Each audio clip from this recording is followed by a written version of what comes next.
We've been talking about mindfulness all week, and we're going to keep going talking about that. When we first sit down to meditate, it's us who are sitting down with our ragged energy, with our busy minds, with our bedraggled bodies. It's us.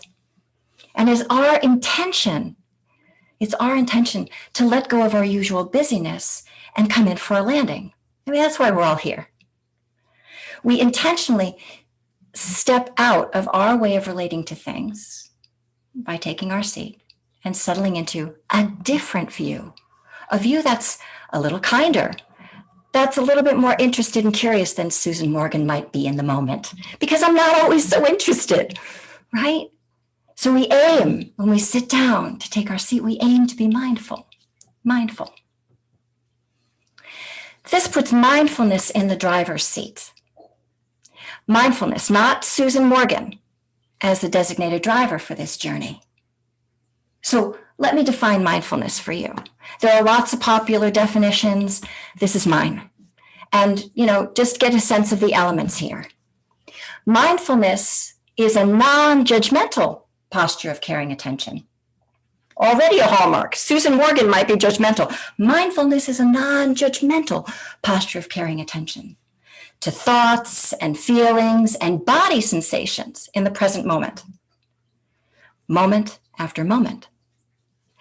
And this non-judgmental posture of caring attention, well, it's more akin to that of a wise elder or a dear friend looking after our well-being and making sure that we aren't causing unnecessary trouble for ourselves or anybody else.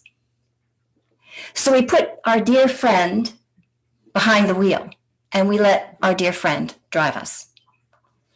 And we know from experience with driving or with being in a car that the driver is doing a lot of things to help us to arrive safely at our destination. It seems so easy, right? But think back to when you were taking your driver's test.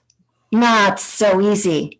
Sure, in theory, we know how to parallel park, but what is it like when you have to actually be behind the wheel and there's a teacher sitting in the passenger seat giving you a pass-fail as to whether or not you can get a driver's license?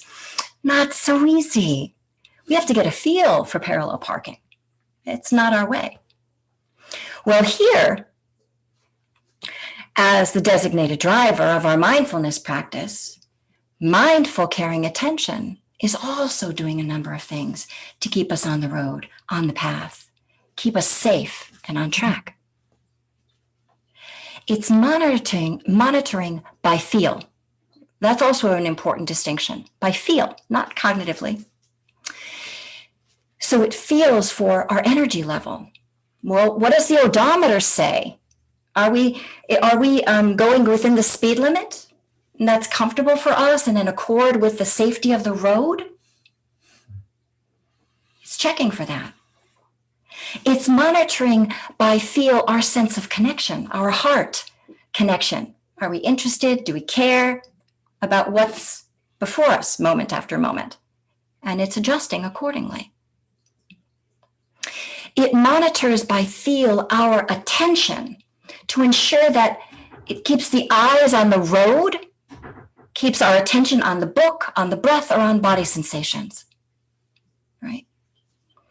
And as it monitors, it's being responsive. It adjusts. It notices, a little to the left, a little to the right, in order to stay on the road and stay in our lane, in order to keep us safe. Mindfulness steers this vehicle, in the direction of freedom, of less suffering, and more ease of well-being. Moment after moment, adjusting to how steady our attention is to wake up, and adjusting our ability to stay, to smooth out the stress that arises in real time so that we don't get jacked up and get jerky, but how do we settle back into ease? In truth, we're doing this all day long. We are always using a certain amount of mindfulness and concentration so that we can get safely from here and there, from the kitchen to the bathroom. This is what we use to wash the dishes. This is what we use to do the bills, to read a book. We use mindfulness and concentration. Concentration steadies our attention. Mindfulness can scan and look and monitor. Like the driving analogy, this is what is being employed to move about without bumping into things and to get things done. This is exactly what we use. So we steady and focus or direct our attention to the book in hand, and we follow along word after word. This is the dance of concentration and mindfulness, calmly staying and focusing moment after moment on something and responding. This is what we use, our own abilities, when we sit down to meditate. But then we adjust the dial of the heart-mind. We come into our posture, and then we tune in to, how's it feel in there? How does it really feel in there? Let me adjust that dial of the heart-mind, tune the inner strings of the heart-mind to that frequency of caring attention. Not Susan Morgan caring attention, but that caring attention of as if a beneficial presence, as if a wise elder, as if a dear friend was watching over my well-being. And this moment, holding in mind the principle of non-harm. Yes. When we practice as we have been doing in the daily sit since the very beginning, we have been in training, bringing forth the quality of mindfulness.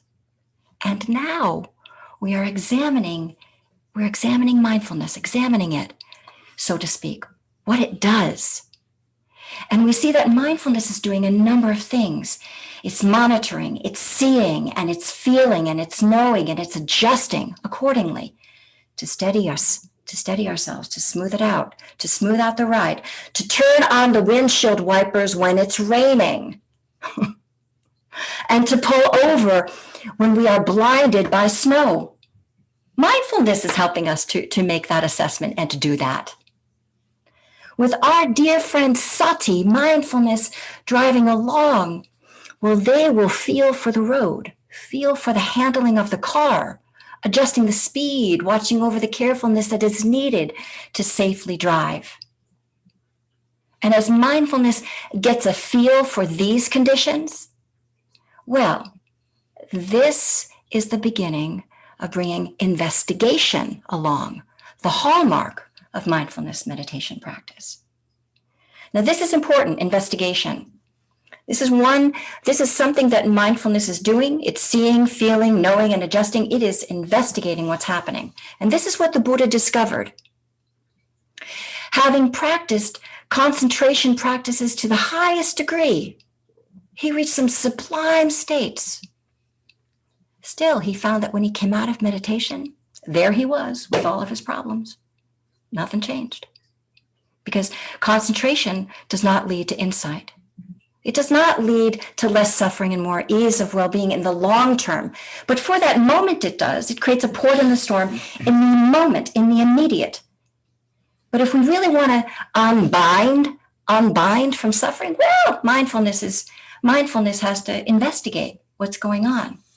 And in order for that to happen, we need to have that nice calm pool of concentration in order to stabilize the looking.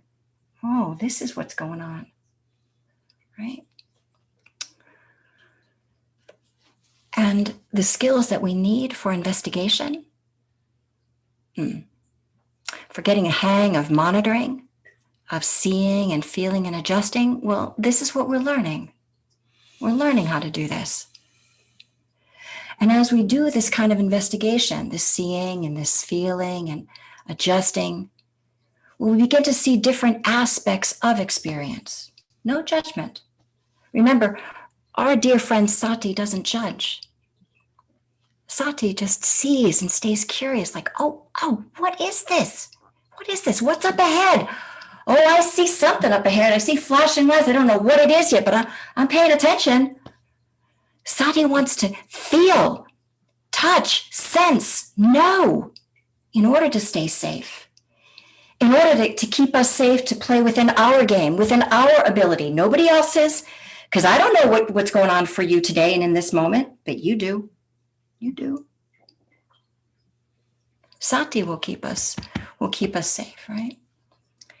So this is what we're going to play with today in our meditation, is play around with the handholds of seeing and feeling and adjusting, so we can learn how to stay safe and steady. This is the function of mindfulness.